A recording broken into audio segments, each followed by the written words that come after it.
উদ্বোধন করা হলো বিএনপির নির্বাচনী থিম সং। এর মধ্য দিয়ে ত্রয়োদশ সংসদ নির্বাচনের প্রচার কার্যক্রম শুরুর জানান দিল দলটি। বুধবার রাতে রাজধানীর গুলশানের একটি হোটেলে থিম সঙ্গের উদ্বোধন করেন দলের নির্বাচন পরিচালনা কমিটির কো চেয়ারম্যান রিজভী আহমেদ। এ সময় বক্তারা জানান, সুষ্ঠু, অবাধ ও অংশগ্রহণমূলক নির্বাচন অনুষ্ঠানে ভোটারদের উজ্জীবিত করতেই এই থিম সং। বিজলি কেবলসের স্কিন কোটেড ইনসুলেশন আগুন প্রতিরোধী। বিজলি কেবলস, নিরাপদ আজীবন।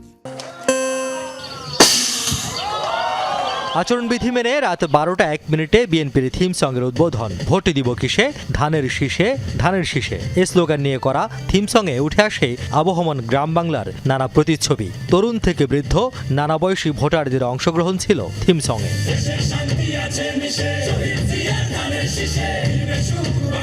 এর আগে আয়োজকরা তুলে ধরেন তাঁদের উদ্দেশ্য, বলেন এবারের নির্বাচন হবে উৎসব মুখর। দীর্ঘদিন পর আবারও মানুষ সুযোগ পাবে ভোটাধিকার প্রয়োগের। তাদের উজ্জীবিত করতেই এই থিম সং।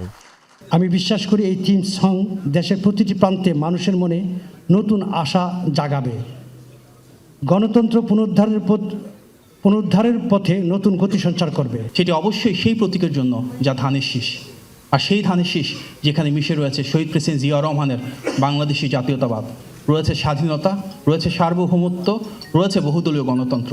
আমরা কিছুদিনের মধ্যেই ঘোষণা করব আমাদের ম্যানিফেস্টো। সেই ম্যানিফেস্টোর ভিত্তি হয়েছে শহীদ রাষ্ট্রপতি জিয়াউর রহমানের 19 দফা, বেগম খালেদা জিয়ার ভিশন 2030, ঐতিহাসিক 27 দফা এবং সর্বশেষ 31 দফা।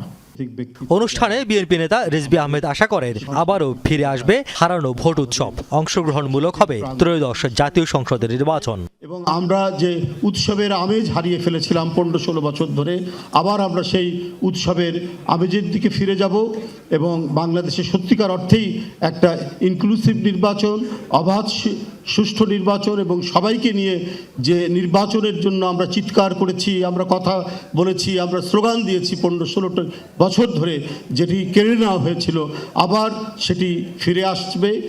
ধানের শীষ এখন নির্বাচনের প্রতীকের গণ্ডি পেরিয়ে মানুষের আশা ভরসার প্রতীকে রূপ নিয়েছে বলেও মন্তব্য করেন বক্তারা। মার্কাটা কি? রিয়াজ রায়হান, যমুনা নিউজ, ঢাকা।